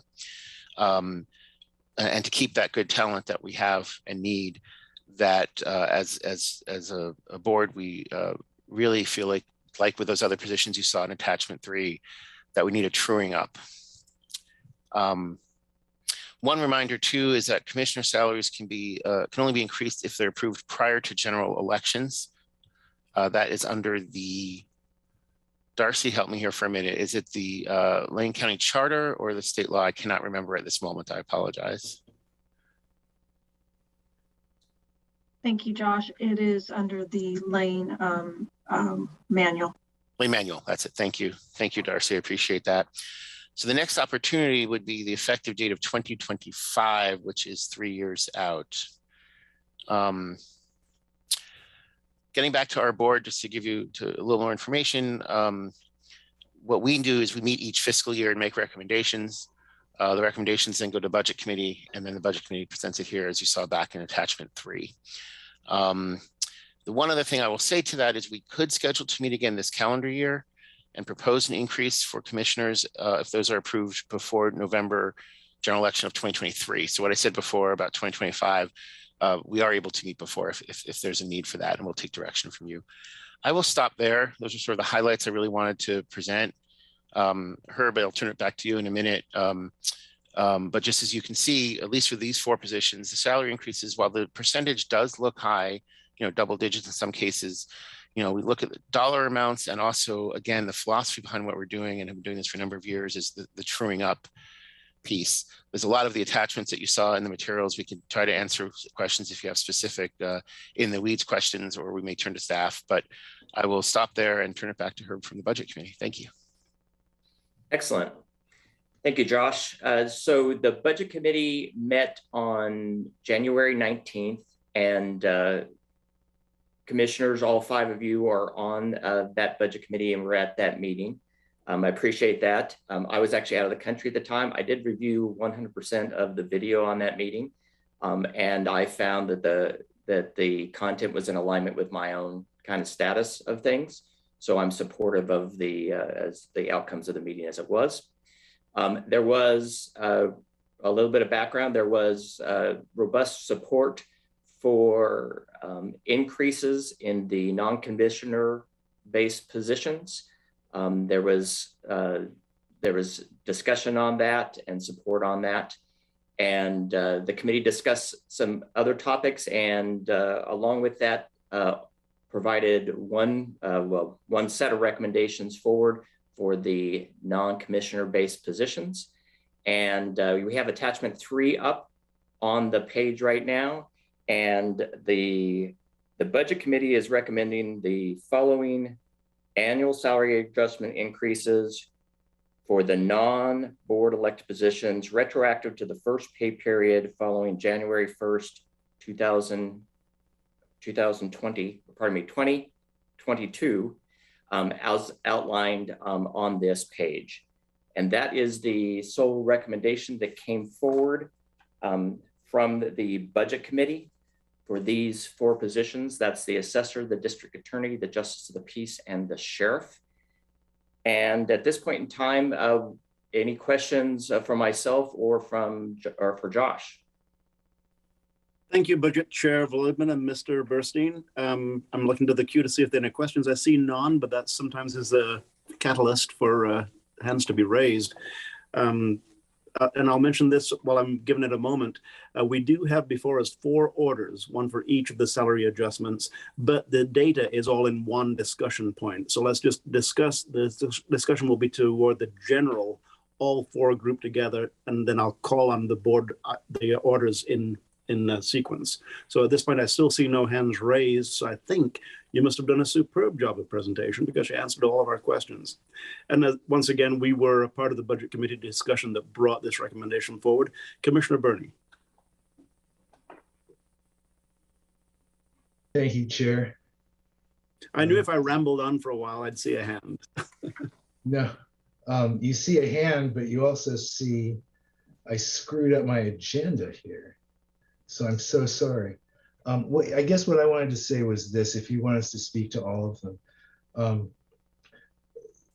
First off, the questions that we're going to be voting on, the orders, relate to elected officials other than commissioner members. And I always think it's sort of enjoyable to see how people squirm when we start talking publicly about Board of Commissioners salaries, and other people may use it for political points because, even though that's such a small part of what we deal with.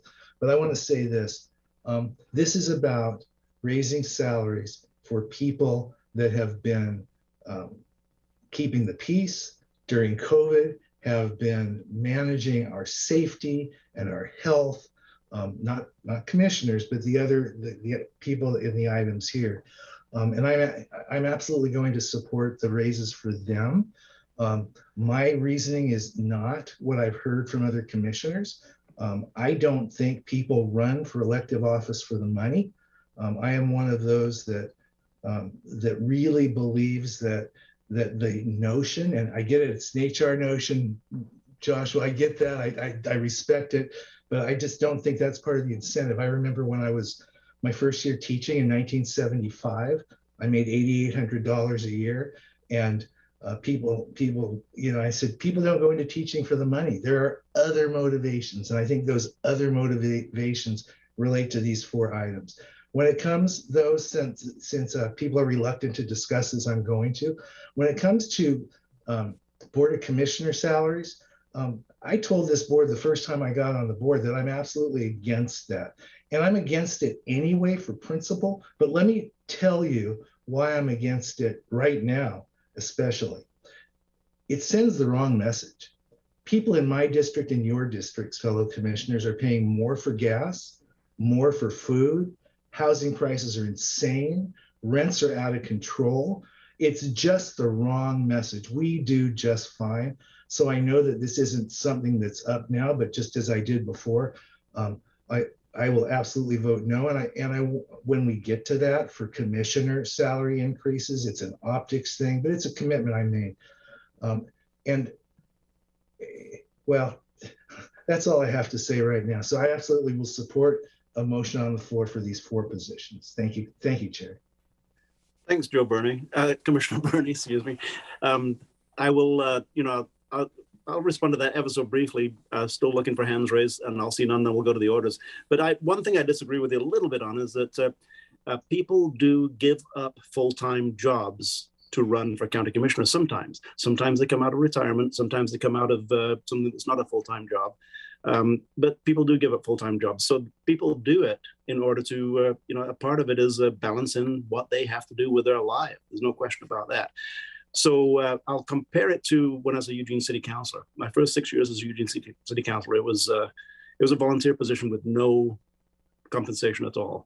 6 years in, the council looked at stipending the council. I voted against it. I worked against it. Ultimately, the city council put it on the ballot, and the people decided that there would be a pay for the mayor of Eugene and the city council of Eugene.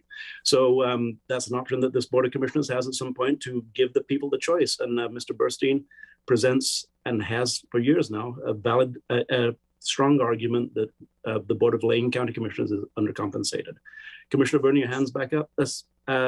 No, I'll let others go. Thanks, Chair. I was gonna respond to that, but it's probably not my place. Thank you. Well, Commissioner Bozovich, and then I'll go back to you, Commissioner Burney. Thank you, Chair. I just wanted to say that I strongly support these increases for these 4 elected positions. They do differ greatly from the commissioners' positions in that they do require a skill that is marketable outside of Lane County. Your DA needs to be an attorney.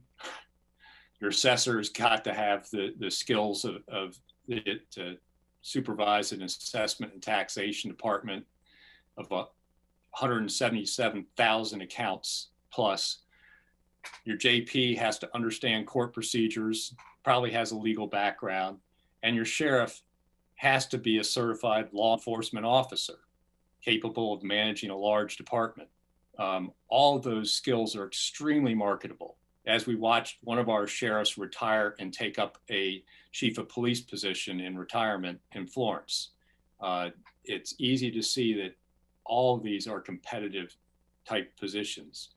So it is important to keep up with market with these to get qualified people managing those large departments, critical departments in our organization. Unlike that, commissioners don't directly manage anything other than 3 employees. And even with our behind the curve salaries we have now, 9 people are currently filed to run for 3 positions that are going to be open in this election cycle, and it isn't even the filing deadline date yet. So there could be more that come in. So it seems to be that we're not having trouble attracting people to run for commissioner. As one of those people that did have to quit a full-time job and took a 25% cut in pay, I understood that. It was part of the public service.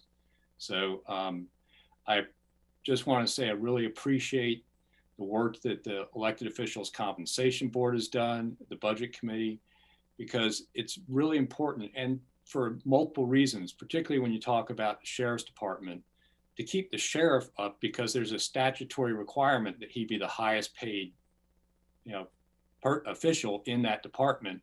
And we all know currently with our competitors for law enforcement officers paying $10,000 signing bonuses, that we're going to have to be increasing salaries in those departments to maintain our staff.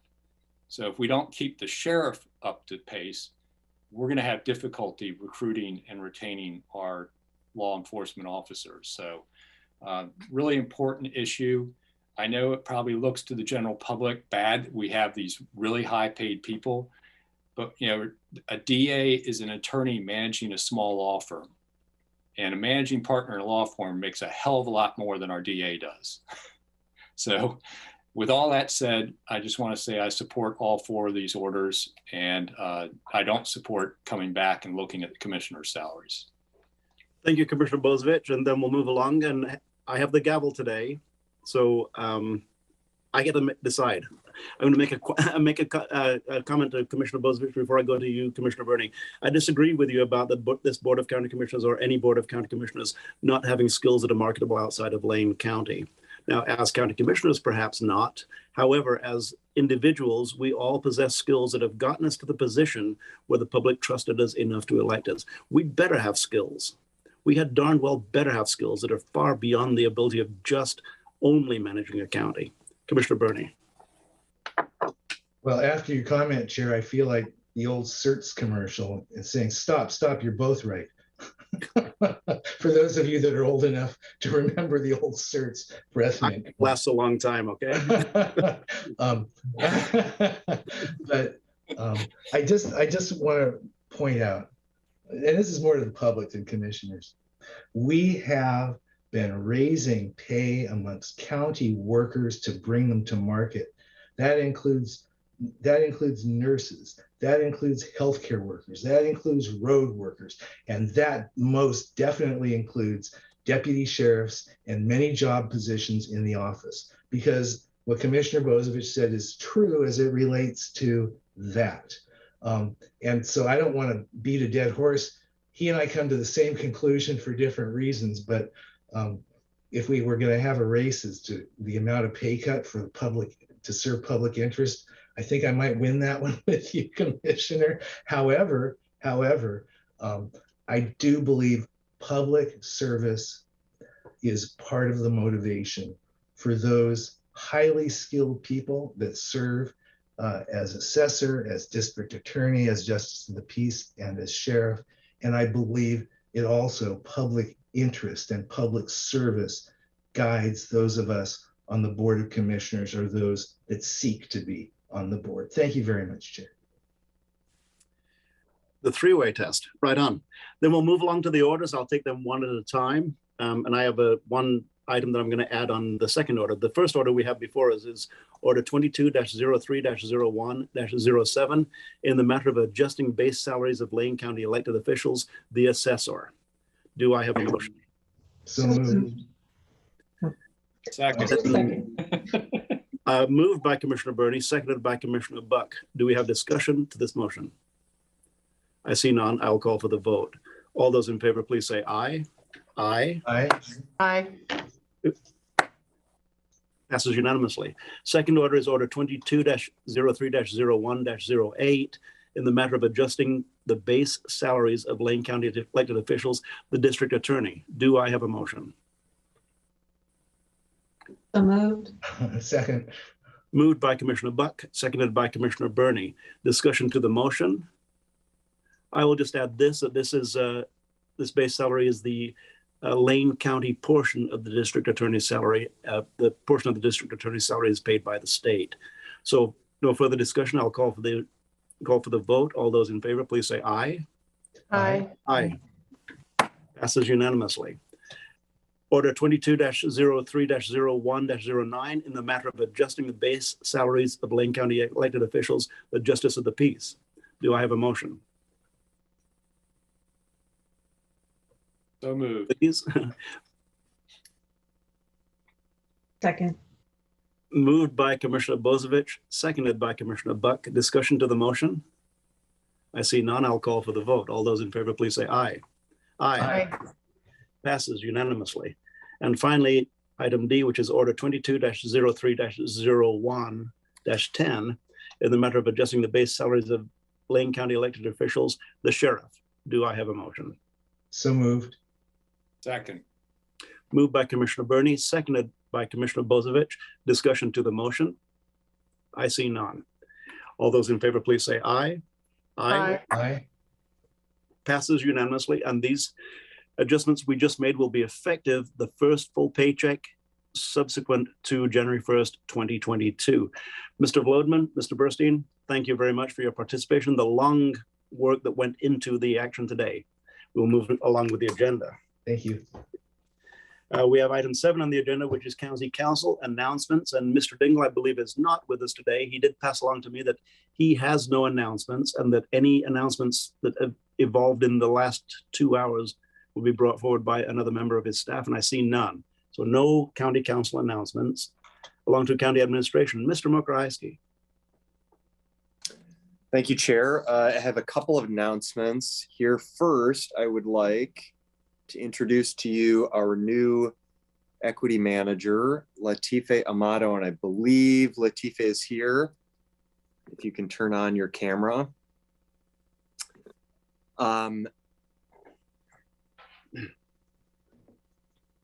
So I'm not seeing Latife, but I'll just go ahead and make an introduction. Latife joined Lane County on Monday, so this is her second day. So yesterday, sorry, the days run together. We're very excited to welcome Latife to Lane County and to this new role that the Board of Commissioners approved the creation of in our current fiscal year. We did a national recruitment competitive recruitment process. We had a number of outstanding candidates for the position. And Latife joins us coming from an education background, most recently as the Leader Institute Director for the Citizens of the World Charter Schools, which is a national network of intentionally diverse schools. She's been a teacher, an instructor, an assistant principal, among other roles, and actively involved in education and training related to equity issues. Latife is a fluent Spanish speaker, was born and raised in Mexico until age 11, came to the United States and lived in Southern California, and has moved with her family here to the Eugene and Lane County area.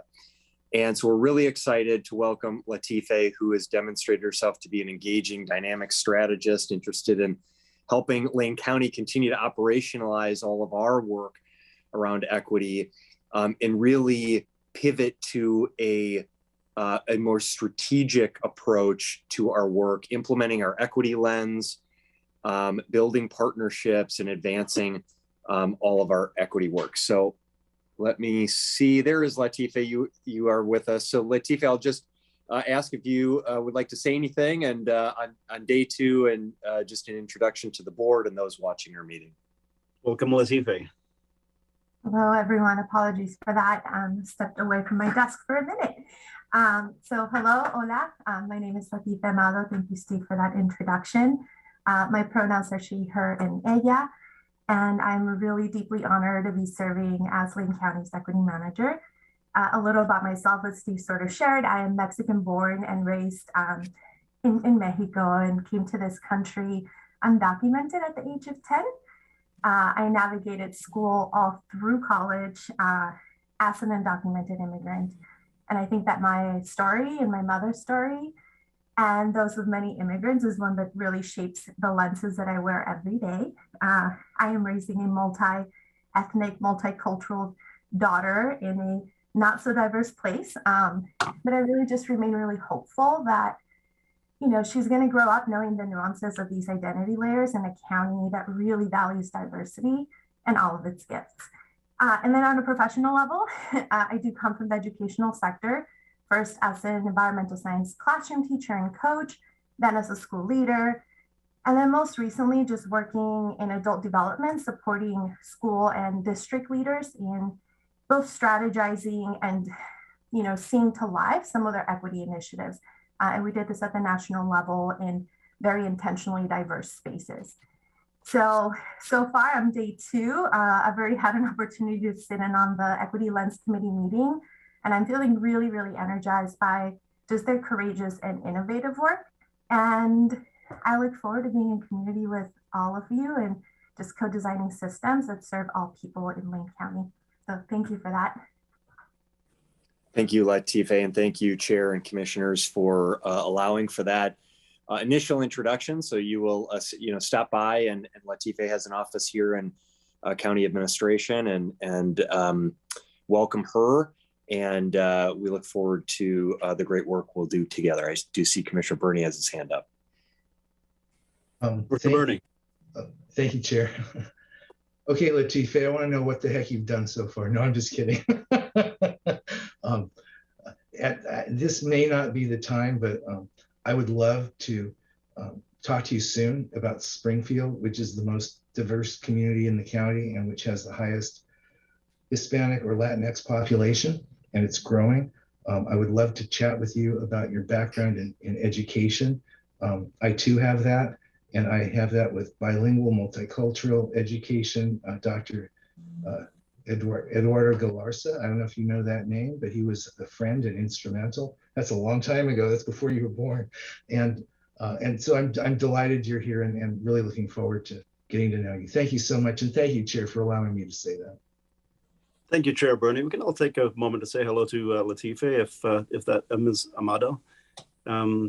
I'll say this, Ms. Amado, I am the papa of 2 grandchildren whose other papa, Dionisio Gomez, was also an undocumented alien. A long story about other Papa Gomez.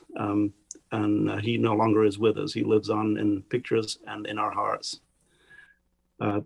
Mokarisi, back to you. I see no further comments. Thank you, Chair, and thank you again for allowing us to take that time. And the only other update that I wanted to share with commissioners is just to let you know, you may have seen some reporting over the weekend about the short session, the work that's happening in Salem with our state legislature, the really great work that is happening, the difficult work of allocating resources that the state has available to it. Incredible job by Mr. Kyler, our legislative affairs manager, as well as our partners in the community and our legislative delegation that represents Lane County in working really hard to prioritize resources and allocate state resources for critical local projects around the state. And of course, we're advocating for projects here in Lane County. While there is work to be done throughout the course of this week, and the legislature is expected to wrap up its work, I believe by March 7th, which is next Monday. They did approve the amendment through the Joint Ways and Means Committee yesterday, I believe yesterday. It is a 200-page bill that must be under the rules of the legislature, must be read in its entirety. So there are some logistical aspects of how the legislature will navigate that process.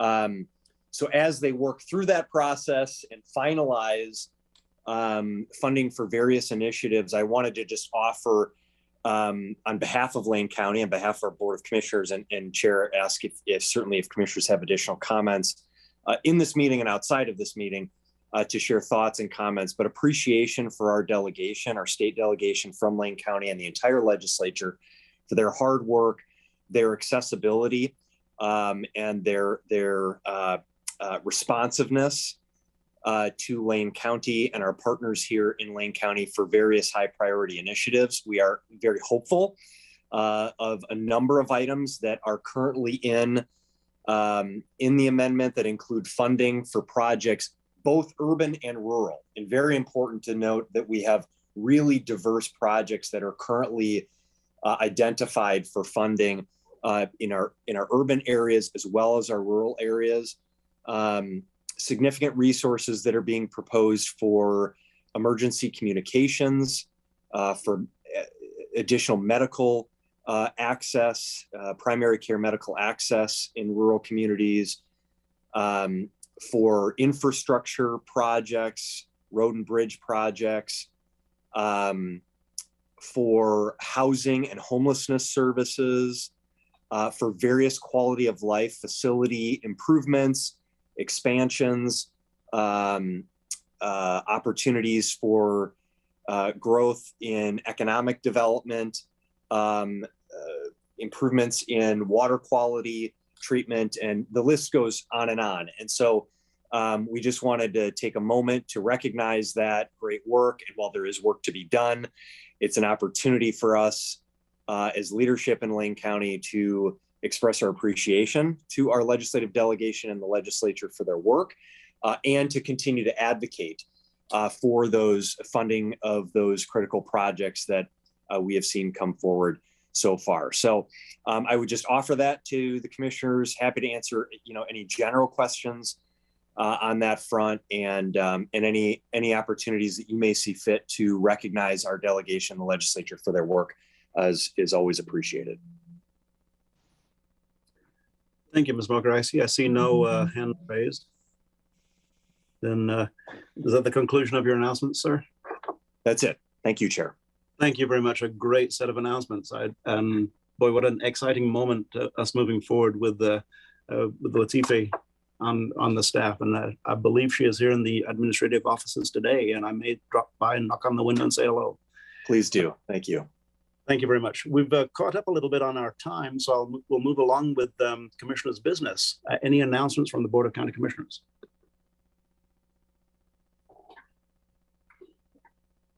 I am looking for hands, and while I catalyze the raising of hands, I'll state that recently we had 11, as a by issue of COVID, we had 11 pharmacies close in Lane County. Those are the Bi-Mart pharmacies.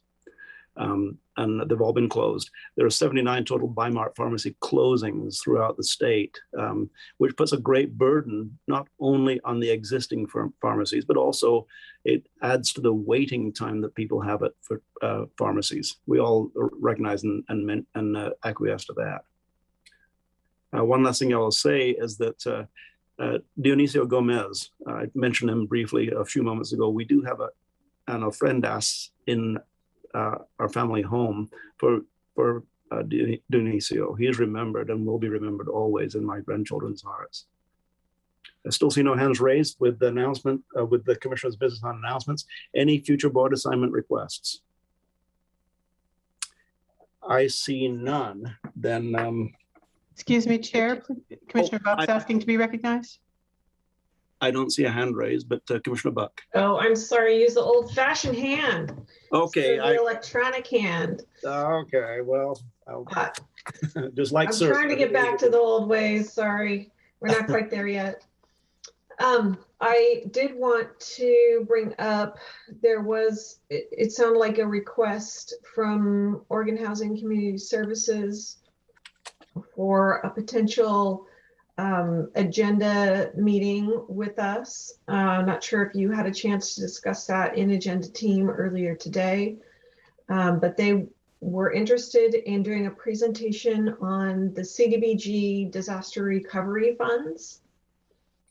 And so if that is something that we would like to entertain, I think it would be very informational for us at the board to see where they are spending their money when it relates to disaster recovery for the Holiday Farm fire victims. And I'm sure they'll talk about that a little bit in the context of recovery for the whole state as well. Thank you, Commissioner Buck. So you're looking for head nods surrounding that? This is an old-fashioned head nod right here. Sure, there isn't a button for that. Commissioner Trigger, I see your hand raised. Thank you. Yeah, I'm an enthusiastic head nod, and I just have a clarifying question. So if we get enough head nods, we can move this forward. Is there a time sensitivity to this, just for planning for when to get this on the agenda? And thank you for flagging it. If I was copied on an email, it just got sort of lost in the shuffle. So thank you. So from their email from Matt McRae, to Matt McRae from Oregon Housing Community Services, they're interested in getting about 30 minutes on a board agenda in the month of March, if at all possible.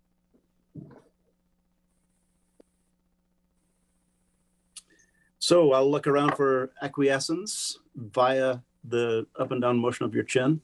Okay, looks like we're good with that. Good to go, Mr. Mokrahajski. Any further future assignment requests? I see none. Then we'll move along to a review of assignments. Mr. Mokrahajski. Thanks, Chair. And I just have that one request from Commissioner Buck for the 30-minute update presentation in March. And I think we should be able to find some time, at least towards the second half of the month. Okay, very good.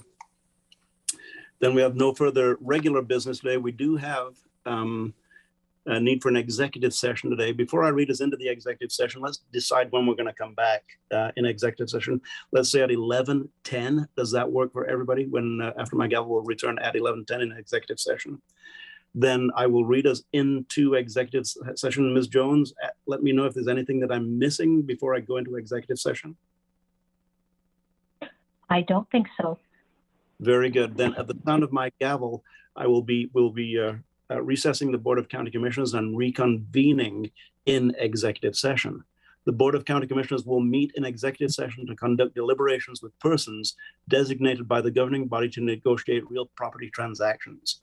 This executive session is held pursuant to ORS 192.6602E, which allows the Board of Commissioners to meet in executive session for the purposes listed. Representatives of the news media and designated staff shall be allowed to attend the executive session. All other members of the audience are asked to leave the room. Representatives of the news media are specifically directed not to report on any of the deliberations during the executive session, except to state the general subject of the session as previously announced. No decision may be made in executive session. We reserve the right to come back out into public session should the need arise.